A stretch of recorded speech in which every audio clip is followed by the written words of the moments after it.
ভারী।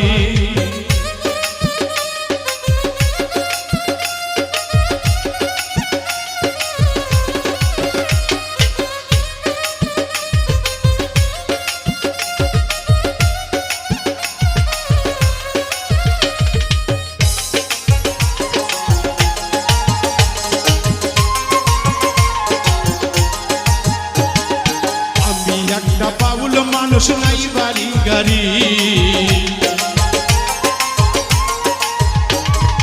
আমি একটা বাউল মানুষ নাই বাড়ি গাড়ি।